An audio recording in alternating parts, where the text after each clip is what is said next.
a question that probably some of you are thinking of if you're totally into that world, which I find to be very interesting. So supposing we hit the body with a tremendous, whether it's ultraviolet or just very powerful light, and I think you said that hasn't been checked, but you're going to test it. And then I said, supposing you brought the light inside the body, which you can do either through the skin or in some other way. And I think you said you're going to test that too. Sounds interesting. Get the right folks who could. Right, and then I see the disinfectant where it knocks it out in a minute, 1 minute. And is there a way we can do something like that by injection inside or almost a cleaning? Because you see it gets on the lungs and it does a tremendous number in the lungs. So it'd be interesting to check that. So that you're going to have to use medical doctors with. But it sounds interesting to me. So we'll see. But the whole concept of the light, the way it kills it in 1 minute, that's pretty powerful. So that's the President of the United States speculating that injecting disinfectant, Lysol, into one's lungs might help combat the coronavirus, as well as a really sci-fi element, putting UV radiation into one's body. Fascinating. Maybe he could enlist those tanning salons that Brian Kemp reopened down in Georgia to get in on this. They can be like Ford and all of the auto manufacturers who are creating medical equipment, allegedly, or supposed to be, under the order that Trump put through. Maybe he could enlist the tanning salons and they can create little UV pills that we can swallow and then explode our insides. Oh wait, that's a terrible idea.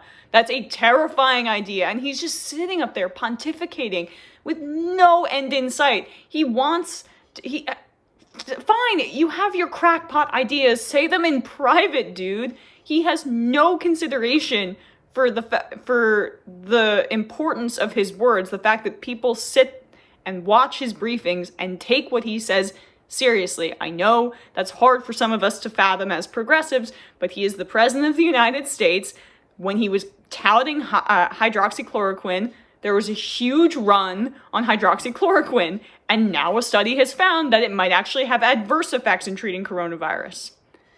So him going on that podium and talking about how maybe you intravenously put Windex into you, I'm joking, but not barely. That's pretty bad.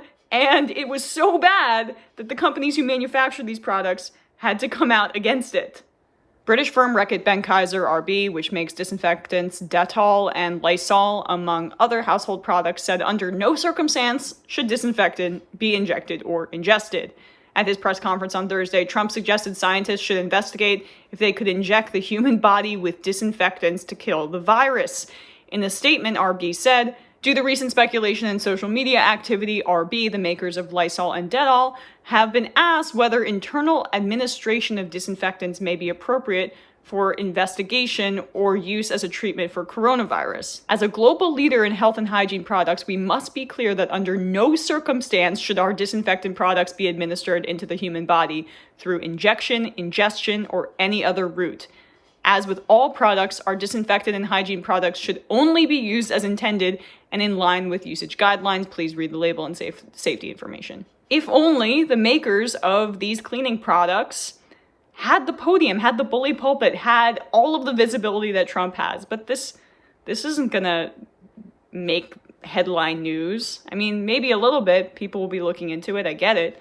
But Trump has way more eyeballs, way more ears on him than the subsequent statement by Lysol manufacturers or whatever that says, oh, no, actually, you should not inject us or ingest us. Just use what the label says. Use it to clean your toilet, pretty much. So, look.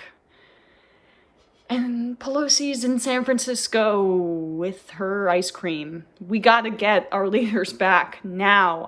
You can do all these votes remotely, but the Democrats have to be some sort of sane voice, visible voice on the other side, because this guy's just running rampant. And we saw in 2016, when you just allow him to hang himself, he may not, because he's a strong man, and some people like that about him. So make the case on the other side, by God, because this guy is an idiot.